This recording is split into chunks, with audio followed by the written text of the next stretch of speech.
ဇလန်လေးရဲ့အစမှာတော့ဂွန်းကဖိုးတန်းရဲ့မျက်နှာကိုတစ်ချက်ပြင်းနိုင်သွားခဲ့ပါတယ်။ဒါကြောင့်ဂွန်းရဲ့အမှတ်ကပိုတက်သွားခဲ့ပါတယ်။အဲဒီနောက်ဖိုးတန်းကဂွန်းစီကိုခဲလျှောက်လာပြီးတော့ဂွန်းကလည်းဖိုးတန်းစီကိုသွားခဲ့ပါတယ်။ဂွန်းကဖိုးတန်းကိုသူ့အိတ်ထဲကနံပါတ်ပြားလေးတစ်ခုကိုပေးခဲ့ပါတယ်။ဖိုးတန်းကတော့ဒါကိုယူပြီးတော့နောက်ပြန်ဆုတ်သွားခဲ့ပါတယ်။ဖိုးတန်းကဂွန်းကိုနတ်ကိုဘလောက်ကျွမ်းကျင်နေပြီလဲလို့မေးနေခဲ့ပါတယ်။ဂွန်းကတော့လိုအပ်တဲ့အရာအလုံးပဲလို့ပြန်ပြောခဲ့ပါတယ်။ဖိုးတန်းကဂွန်းကိုကြည့်ပြီးတော့မင်းကတိုးမြင့်သူဖြစ်မယ်လို့ပြောခဲ့ပါတယ်။ဒါကိုကြားတော့ဂွန်းအပါဝင်ဘူဖြူတို့ကပါအံ့ဩသွားခဲ့ပါတယ်။ဘာလို့လဲဆိုတော့ဖိုးတန်းကတစ်ဖက်လူရဲ့အိုရာကိုခွဲခြားနိုင်လို့ပါ။ဂွန်းကတော့ဘလို့သိတာလဲလို့ဖိုးတန်းကိုမေးခဲ့ပါတယ်။ဖိုးတန်းကတော့သူကတစ်ဖက်လူရဲ့ပင်ကိုစရိုက်ကိုကြည့်ပြီးတော့ဘာအိုရာလဲဆိုတာကိုခွဲခြားနိုင်တယ်လို့ပြောပြခဲ့ပါတယ်။ဖိုးတန်းကသူကတော့ပြောင်းလဲသူဖြစ်ပြီးတော့တကယ်လေစိတ်အပြောင်းလဲမြန်ကြောင်းရှင်းပြခဲ့ပါတယ်။အဲဒီနောက်မှာတော့ဖိုးတန်းကစကားပြောတာတွေကိုရက်ပြီးတော့ဂွန်းတို့ကိုတိုက်ခိုက်ပါတော့တယ်။ပြင်းထန်တဲ့တိုက်ခိုက်မှုတွေနဲ့အတူဂွန်းကိုအဆက်မပြတ်ပြင်းပါတော့တယ်။ဂွန်းကဖိုးတန်းရဲ့ထိုးနှက်ချက်တွေကနေရှောင်ထွက်ဖို့ကြိုးစားနေခဲ့ပါတယ်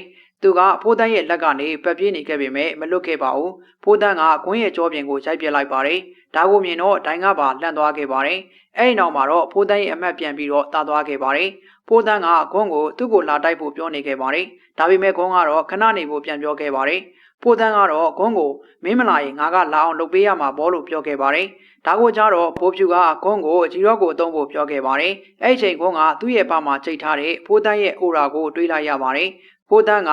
ဂွန်းကိုဆွဲယူလိုက်ပြီးတော့ထပ်ပြင်းခဲ့ပါတယ်။အဲဒီနောက်ဖိုးတန်းရဲ့အမတ်တွေကပိုတက်လာခဲ့ပါတယ်။ဖိုးတန်းကဂွန်းကိုမင်းရဲ့ပါကိုငါပဲအချိန်ကအိုရာနဲ့ချိတ်လိုက်လေကိုဖြေလို့ပြောခဲ့ပါတယ်။ပြီးတော့သူကဂွန်းကိုသဲလွန်စားတွေကိုပါပေးခဲ့ပါတယ်။ဒါပေမဲ့ဂွန်းရဲ့အဖြေကမှားသွားခဲ့ပါတယ်။ဖိုးတန်းကတော့ဂွန်းကိုမင်းအစတွေကဂျီရော့ကိုအသုံးရင်ငါရဲ့အိုရာကိုမြင်နိုင်မယ်လို့ပြောခဲ့ပါတယ်။တစ်ဖက်မှာတော့ဆူရှီကဝင်းကိုဖိုးတန်းရဲ့အိုရာမထိအောင်ကာကွယ်လို့ရောမရဘူးလားလို့မေးနေခဲ့ပါတယ်။ဒါကိုကြားတော့ဝင်းကမရဘူးလို့ပြန်ပြောခဲ့ပါတယ်။ဖိုးတန်းရဲ့အစွမ်းကိုရှောင်ဖို့ဖိုးတန်းရဲ့တိုက်ခိုက်မှုတိုင်းကိုရှောင်နိုင်မှရမယ်လို့ရှင်းပြခဲ့ပါတယ်။အဲဒီချိန်ဖိုးတန်းကတော့လေပေါ်နေတာတွေကိုတော်လောက်ပြီလို့ပြောပြီးတော့ထပ်တိုက်ခိုက်ဖို့လုပ်ပါတယ်။ဘုန်းကတော့ရုတ်တရက်ဖိုးတန်းစီကိုပြင်းဝင်လာခဲ့ပါတယ်။ဘာလို့လဲဆိုတော့သူကထွက်ပြေးတာကအသုံးဝင်ဘူးဆိုတာကိုသိသွားလို့ပါ။ဒါကိုမြင်တော့ဖိုးတန်းကဂွန်းကိုသဘောကျနေခဲ့ပါတယ်။ဂွန်းကတော့ဖိုးတန်းကိုအဆက်မပြတ်တိုက်ခိုက်ပါတော့တယ်။အဲဒီချိန်ဖိုးတန်းကဂွန်းကိုလက်သီးတစ်ချက်ထပ်ကျွေးလိုက်ပြီးတော့ဂွန်းကလွှင့်ထွက်သွားပါတယ်။ဒိုင်ကတော့ဖိုးတန်းဘက်ကိုအမတ်တွေပို့ပေးနေခဲ့ပါတယ်။ဒါကြောင့်ဂွန်းကဒိုင်ကိုလှည့်ပြီးတော့စကားပြောနေခဲ့ပါတယ်။ပရိသတ်တွေကလည်းဒိုင်ရဲ့ဆုံးဖြတ်ချက်ကိုမကြေမနက်ဖြစ်နေခဲ့ပါတယ်။အဲ့ဒီချိန်ဖိုးတန်းက